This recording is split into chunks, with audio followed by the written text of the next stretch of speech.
Every morning at 7:30 a.m., he sits at the same corner table, orders the same coffee, and speaks to no one. The staff calls him the Silent Man. Until that morning when an explosion echoed through the cafe. When the young waitress saw the ID he pulled from his pocket, she froze. Because those 3 letters on that card carried a code that only the world's most dangerous men could possess. Welcome to Human Stories. Before we begin this unforgettable tale of silence, skill, and hidden identity, tell me in the comments which city you're watching from today, and if you believe stories like this need to be remembered, hit that subscribe button and help us keep these stories alive. Bella Vista Café stood in one of the city's quietest corners.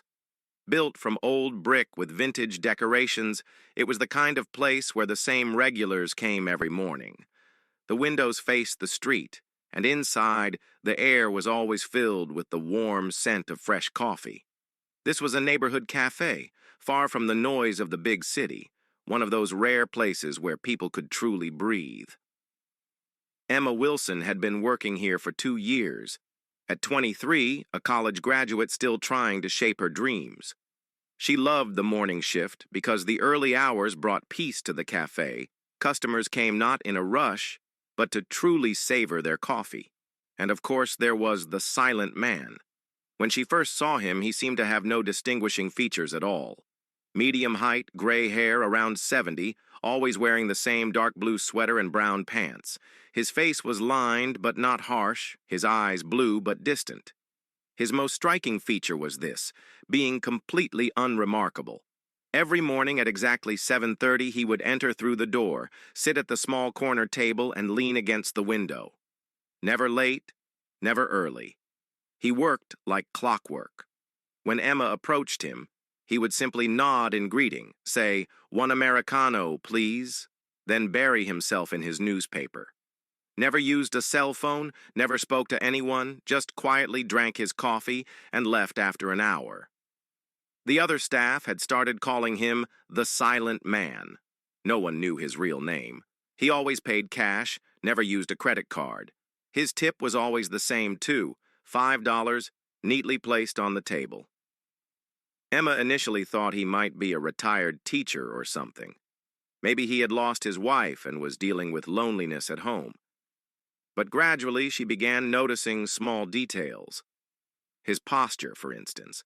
His back always perfectly straight, shoulders tense but in a ready position. Though his eyes seemed focused on the newspaper, he was constantly monitoring his surroundings. And his hands. His hands never looked like those of an elderly man. Strong, solid, hands that had seen hard work but careful maintenance. But the strangest thing was the atmosphere around him. No matter how noisy the cafe got, the area around his table was always quiet. As if people unconsciously kept their distance. Even children walked more quietly when passing by him. When Emma shared these observations with her boss, Marcus, he just shrugged. "A customer is a customer, Emma. He seems harmless, pays his bill, causes no trouble. Don't worry about such details." But Emma was curious, and that curiosity would change her life one Tuesday morning. That morning, everything felt different from normal. First, the Silent Man seemed a bit tense. While reading his newspaper, he was lightly tapping his fingers on the table. He was drinking his coffee slower than usual, and he kept checking the street. When Emma went to refill his coffee, she asked, "Is everything all right?" The man looked at her. This was the first time they had made eye contact for so long. His eyes. There was something strange in his eyes, not fatigue, not boredom, more like readiness. "Everything's fine, thank you," he said. His voice was deeper and more determined than expected. As Emma moved away from his table, she saw the man looking at his cell phone. Something was flashing on the phone's screen. The man put the phone in his pocket and finished his coffee. Just then, a sound came from outside. A motorcycle sound. But not a normal motorcycle. A more powerful, more aggressive sound. Emma looked out the window. A black motorcycle had stopped in front of the cafe. The rider didn't remove their helmet, just surveyed the inside of the cafe for a long time. The silent man had also seen the motorcycle, but his reaction was strange. The tension had passed, replaced by cold caution. He slowly moved his hand to the inside pocket of his jacket. The motorcyclist rode away from the cafe. But 5 minutes later, another motorcycle came, then another.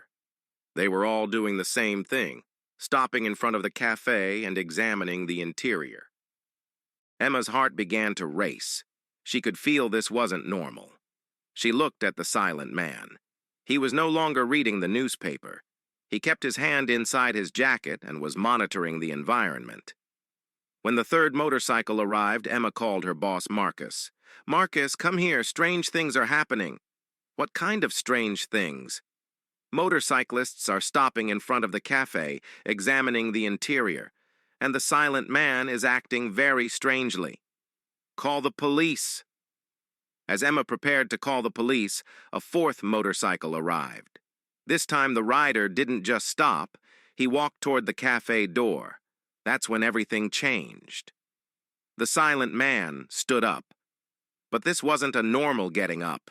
It was a fluid, silent, dangerous movement. He now had something in his hand, a small black metal object. Emma's heart stopped. Was this a gun? The motorcyclist opened the door and entered. He removed his helmet. A young man, maybe 30 years old, with a stern expression and tattoos on his neck. He looked around and his eyes fixed on the silent man.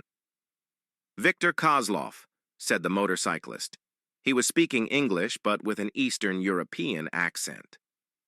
"We've been looking for you for a long time." Emma froze. Viktor Kozlov. Was the silent man's name Viktor? And why was this man looking for him? Viktor didn't respond. He just gripped the object in his hand a little tighter. "I heard you retired from the CIA," said the motorcyclist. "You're not dangerous anymore, but we haven't forgotten. We haven't forgotten Bratislava." Emma's breath caught. CIA, the silent man. Viktor. Was he a CIA agent? "Bratislava is in the past," Viktor said in a calm voice. "I'm not in that business anymore." "My brother died in that operation," said the motorcyclist. "And you're responsible." Emma quietly reached for her cell phone. She was trying to call the police, but her hands were shaking. She couldn't even see the screen. The motorcyclist reached inside his jacket. Viktor immediately sprang into action. Before understanding what happened, the motorcyclist was on the ground, Viktor's arms controlling him. "Emma," Viktor said, not taking his eyes off the motorcyclist, "call the police and exit through the back door." A shockwave hit Emma's brain. This man knew her name? They hadn't spoken in 2 years. Just then, the door opened again. The second motorcyclist entered, followed by the third. Both had guns in their hands.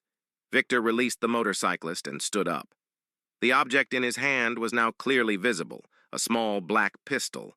But how he held it, how he positioned himself, showed he had received professional training. "Are there more outside?" Viktor asked, keeping his eyes fixed on the newcomers. "Yes," said the second motorcyclist. "And they all came for you, Viktor Kozlov. Or whatever your real name is." Emma was hiding at the back of the cafe, holding her phone with trembling hands. The police line was busy. How could this be? "My real name," Viktor said, "is something you don't need to know. But I can tell you this. I've been retired for the last 20 years. I haven't harmed anyone, haven't interfered with anyone's business. I just want to drink my coffee and go home." "Too late," said the third motorcyclist. "You killed Boris. Now you killed our brother. You have a debt." While Emma waited for the police line to open, she tried to understand what she was hearing. Had this man named Viktor really killed someone? Was this quiet man who drank coffee every morning for 2 years really a killer? But then she saw Viktor do something. He slowly pulled a small card from his pocket. Black, with writing on it. He showed it to the motorcyclists. When the first motorcyclist saw the card, his face changed. His color drained. "Impossible," he whispered. You're not active." "I'm not active," Viktor said, "but some identities never expire." Emma tried to see the card. From a distance, she couldn't make out much, but there were 3 large letters at the top, CIA. Below that were some numbers and codes. That's when she understood. Viktor wasn't just a former CIA agent. He was still special, still protected, and as long as he carried that card, they couldn't touch him. The motorcyclists looked at each other. The first one examined the card, the second pulled out a phone. "We'll verify this," said the first one. "Verify it," Viktor said. "I'll wait." 10 minutes passed. Emma was hiding in the back corner, her heart pounding. The police still hadn't come. Viktor stood motionless, but in ready position. The motorcyclists were making phone calls, whispering to each other. Finally, the first one's phone rang. He had a long conversation. Emma couldn't understand the conversation, but the man's facial expression was changing. Finally, he hung up. "We're pulling out," he told the others. "What?" said the second one. "But Boris." "We're pulling out, I said," the first one shouted. "This man is untouchable. He has top-level protection. If we do anything to him, we'll all die." As the motorcyclists prepared to leave, the first one turned to Viktor. "This isn't over," he said. "Yes, it is," Viktor said calmly.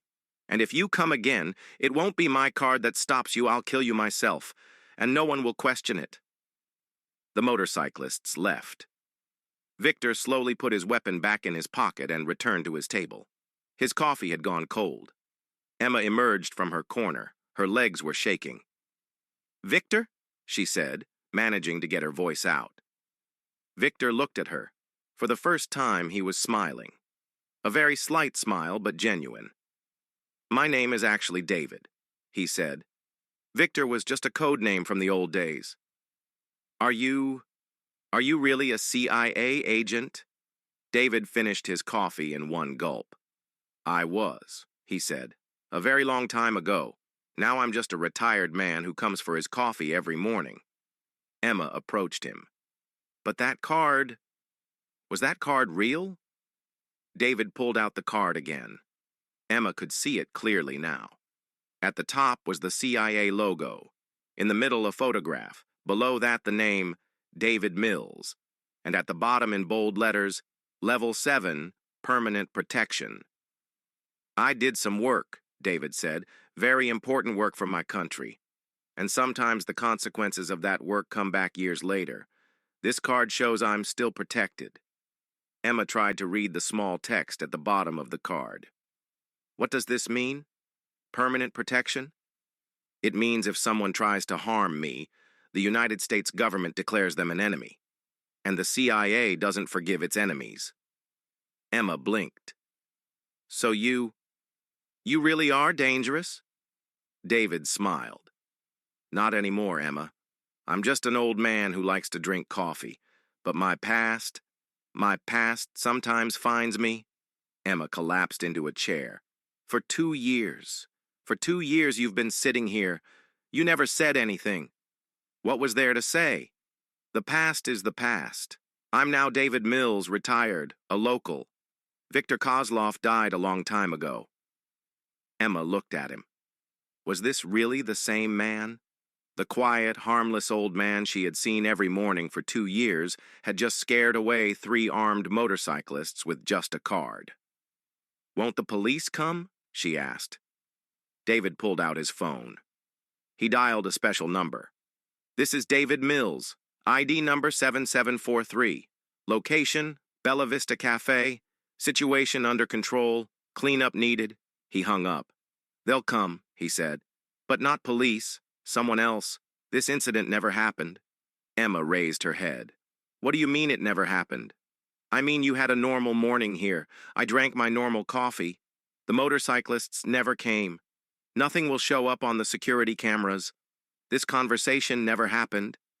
Emma was confused. "But I'll remember." David looked at her. There was sadness in his eyes. "Yes, you'll remember." but no one will believe you. And if you talk too much, it could be dangerous for you." Emma looked at David. This man, the man she thought she had known for 2 years, was completely different. But at the same time, he was the same. Still polite, still quiet, still harmless looking. "Will you come tomorrow too?" she asked. David stood up, put on his jacket. "If you're here, I'll come. But if you want to stay away from me now, I'll understand," Emma thought. Was this man dangerous? Maybe. But the danger didn't come from him. It came from his past. And could innocent people be harmed because of that past?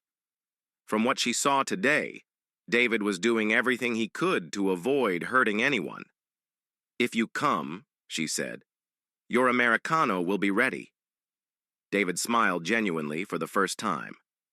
"Thank you, Emma." As he walked toward the door, he stopped. "By the way," he said, "Viktor Kozlov really did die. In 1998, in Bratislava, on his last mission there. David Mills, on the other hand, has been living here since 2003.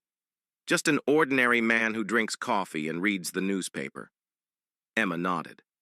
After David grasped the door handle, he turned again.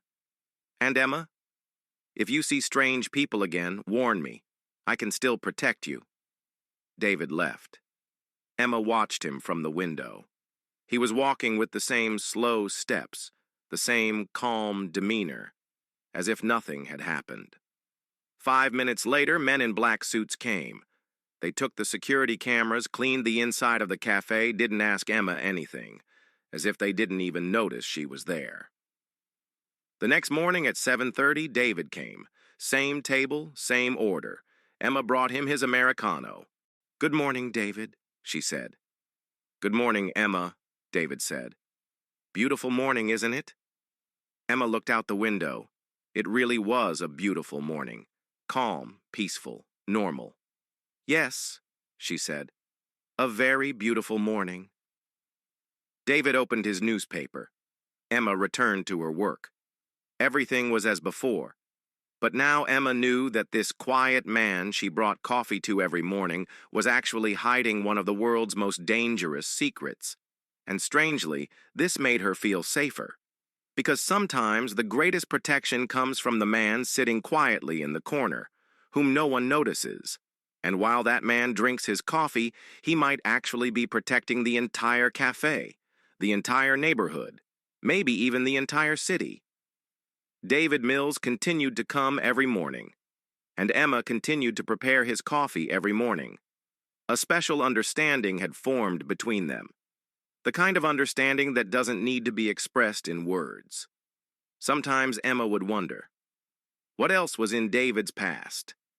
How many countries had he worked in? How many lives had he saved? How many dangers had he neutralized? But she never asked. Because some questions shouldn't be asked. And David never told, because some stories shouldn't be told. But after that Tuesday morning, Emma began to see the world a little differently. She realized that every ordinary person might not actually be ordinary. She learned that behind every quiet person, there might be a secret story. And most importantly, she saw that real heroes don't announce themselves, they only appear when necessary. Now I ask you, have you ever encountered someone like David? Someone who appeared ordinary but actually had an extraordinary past? Share their stories in the comments. Because at Human Stories, we believe that silent heroes should never be forgotten.